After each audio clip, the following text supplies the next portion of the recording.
Bonjour Julien. Salut Vincent. Donc on arrive au terme d'une saison assez exceptionnelle pour toi avec un titre de champion de France, pas mal de médailles au championnat de France également et donc une sélection au championnat d'Europe. Quel est le meilleur souvenir pour toi cette année? Je dirais que le meilleur souvenir pour l'instant ça reste en termes d'intensité, c'était le titre de champion de France pour la fin de ma carrière. Ça faisait longtemps que j'étais pas monté sur la première marche.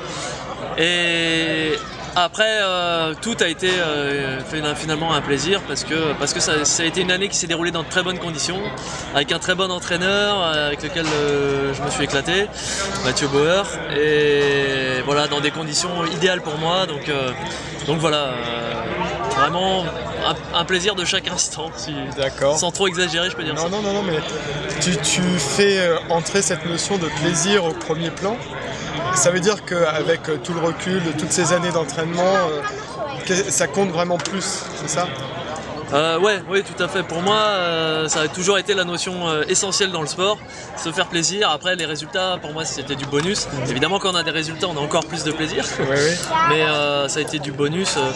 L'essentiel, ça a toujours été les sensations physiques du patinage. C'est ça qui me motive le plus et qui fait que j'ai continué jusqu'à aujourd'hui. D'accord, et justement en parlant de sensations physiques, au championnat de France piste par exemple, et même encore ici à R2, on t'a vu très en jambes, très véloce, très bien sur tes patins. Donc on imagine que ça demande aussi beaucoup de travail.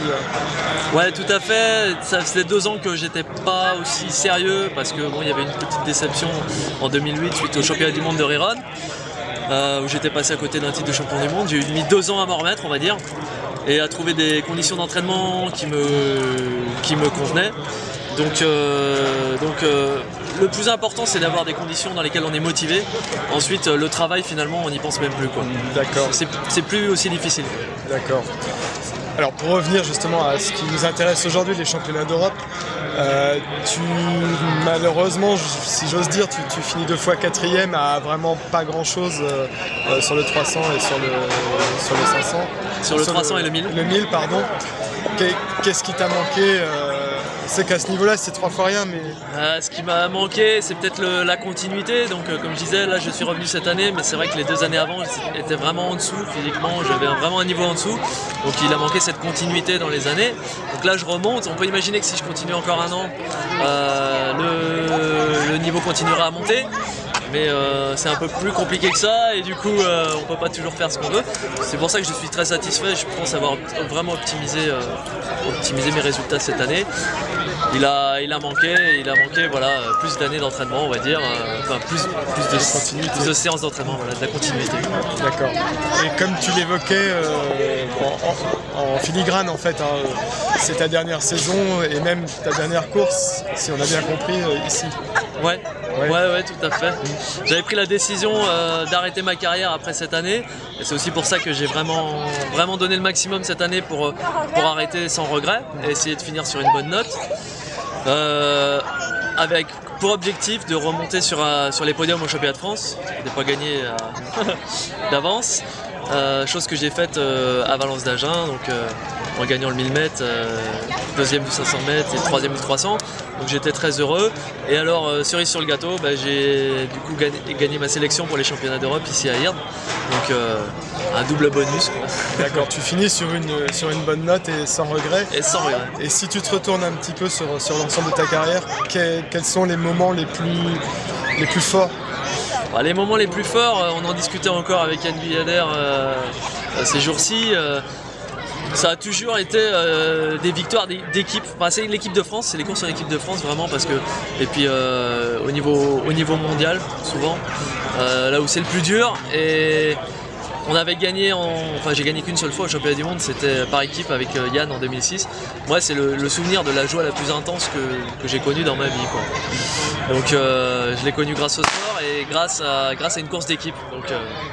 Donc voilà, ça c'était le moment le plus fort dans ma carrière. Ça caractérise bien ta personnalité de mettre en avant l'équipe avant de te mettre en avant, mais on aura aussi le souvenir d'un patineur quand même d'exception qui savait emballer aussi la fin de course, par exemple aux 3 pistes à Gujan. Je vais pas ramener ça à chaque fois, mais c'est vrai, hein. Et donc Enfin, on peut aussi te rendre hommage pour ça, non?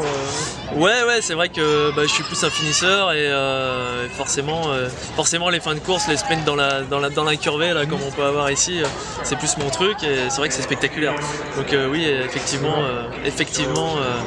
c'était ma qualité, on va dire. Oui.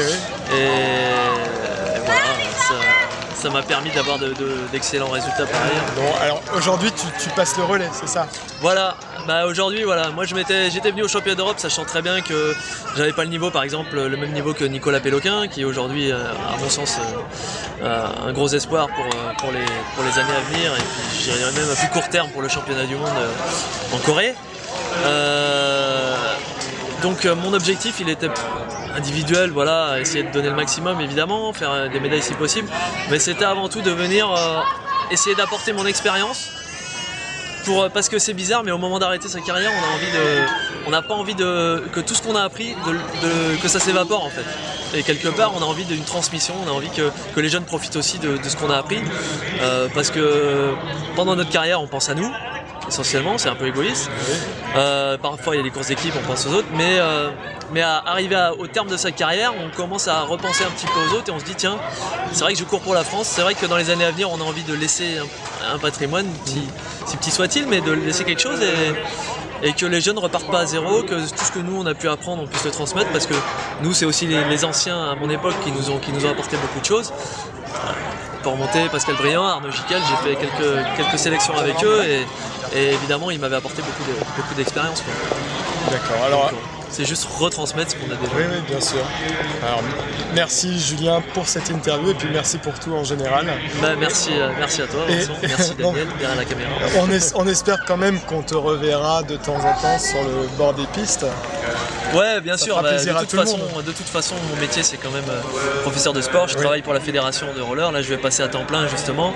Donc évidemment que je vais pas complètement disparaître du milieu du jour au lendemain. Bien entendu. Et puis bon, j'aime trop ce sport de toute façon pour le quitter comme ça du jour au lendemain. Eh ben, on en est tous très heureux. À bientôt. Merci.